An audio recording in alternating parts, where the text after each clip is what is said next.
nous avons maintenant un compte Gmail. Nous allons donc faire notre premier questionnaire. Donc déjà, en premier lieu, il s'agit de trouver son compte Gmail. Vous voyez que moi, je l'ai mémorisé ici, boîte de réception et mon Google Drive qui est associé à ce compte Gmail.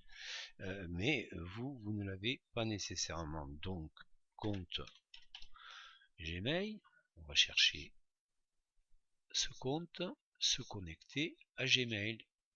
Donc voilà, vous voyez que la page d'accueil vous permet de vous connecter à votre compte Gmail et Google vous identifie. Vous voyez que c'est bien le compte que je viens de créer au nom de Luc Granier et avec ce nom d'utilisateur.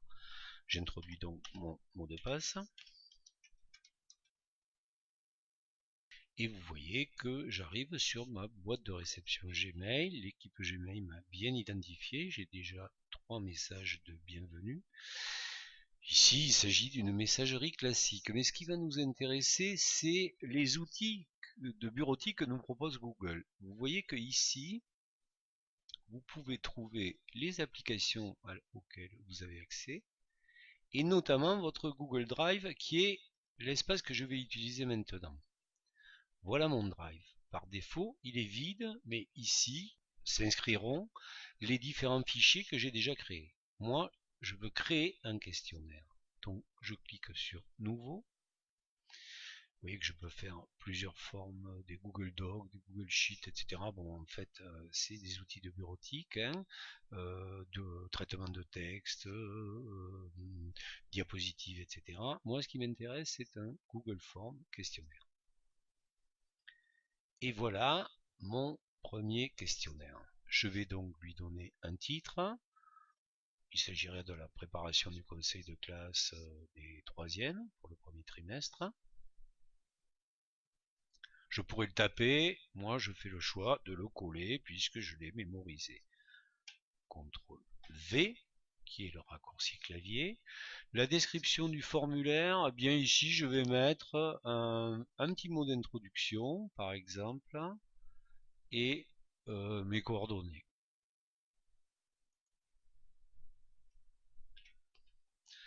Vous voyez, le conseil de classe, j'explique de quoi il s'agit.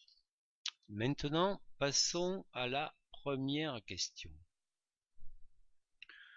Une question concernant, par exemple, la classe. Je fais une question, je l'inscris là. Comment percevez-vous l'ambiance de la classe? Je pourrais avoir un petit texte d'aide qui pourrait expliquer les modalités de réponse à la question. Là, ça ne me semble pas vraiment nécessaire. Et vous voyez que j'ai le choix entre plusieurs types de questions. Ici, moi, ce qui m'intéresse, c'est plutôt un texte de paragraphe, c'est-à-dire de manière à ce que la question soit suffisamment ouverte. C'est ce que je choisis. Texte de paragraphe. Et je clique sur OK. Et voilà ma première question concernant la classe. Je pourrais aussi choisir d'introduire des têtes de chapitres. Par exemple ici, vous voyez que je peux introduire du texte, on fait les différentes questions comme on les a déjà vues, puis des choses un petit peu complexes, échelle, grille, date, et même mettre des en-têtes. Ici, je vais mettre une en-tête concernant l'élève. L'élève, ok. J'ai donc, vous voyez, une tête de section dans laquelle je peux rajouter autant de questions que je veux. Ici, je vais choisir une question de type paragraphe. La question serait rencontre-t-il des difficultés scolaires? Bien. Puis pourquoi pas une deuxième question? Est-ce qu'il est perturbé dans le cadre des cours? Donc je rajoute une question de même type.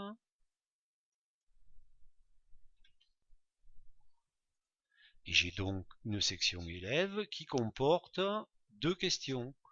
Je peux rajouter maintenant une nouvelle question concernant l'utilisation de l'ENT par exemple. Je mets donc un titre. Utilisation de l'ENT. dans laquelle, par exemple, nous allons voir un autre type de question possible. Question de type, par exemple, choix multiple. Voyons qu'est-ce que ça peut nous permettre. Je choisis la question à choix multiple.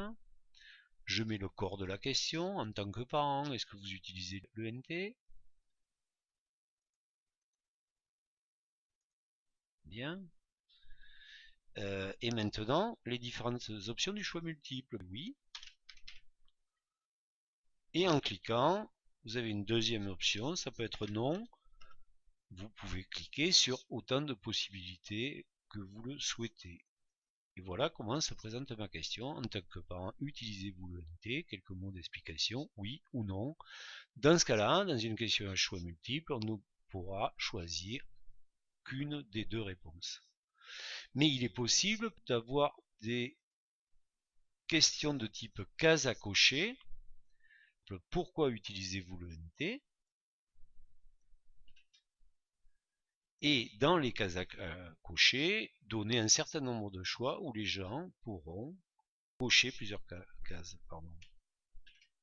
Pour consulter l'emploi du temps, alors moi je vous conseille avec Google d'utiliser les raccourcis clavier qui sont CTRL-C ou CTRL-V qui fonctionnent à tous les coups. Vous voyez que vous avez autant de possibilités que vous le voulez. Il suffit que vous cliquiez sur une des zones pour ajouter une question et que vous la colliez ou que vous la tapiez à l'intérieur du cadre prévu à cet effet.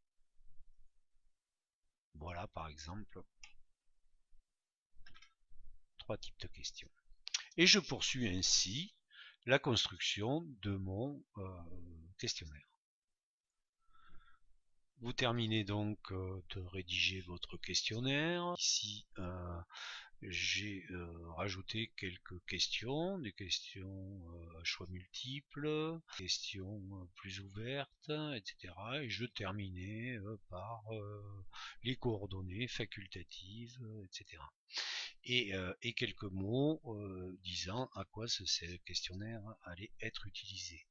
Vous voyez aussi que vous pouvez afficher votre questionnaire en ligne pour voir ce que ça donne. Et voilà ce que recevront donc les destinataires du questionnaire.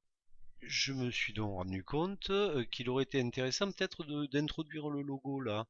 Eh bien, si je me repositionne donc dans la première section ici, vous voyez que ici j'ai un certain nombre d'onglets qui me permettraient par exemple de faire des insertions et notamment insertion d'images.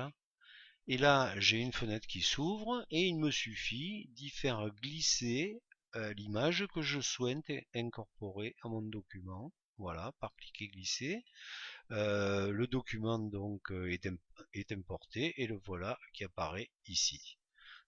Je vais donc maintenant envoyer mon formulaire. Je clique sur envoyer le formulaire.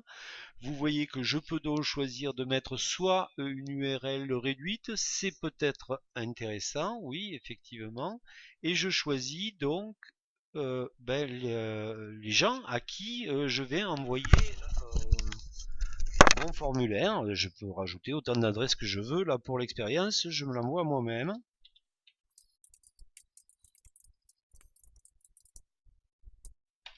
Il s'agit de mon adresse professionnelle. Vous voyez que j'ai la possibilité d'inclure le formulaire dans l'email. Moi, je vous le déconseille pour la bonne raison que ça apparaît dans le formulaire, mais si les gens essayent de répondre directement là-dedans, ce n'est pas enregistré. Je vois bien qu'il y a un objet et je peux mettre aussi un message personnalisé. Merci de bien vouloir répondre à ce questionnaire. Voilà, et il me suffit maintenant de l'envoyer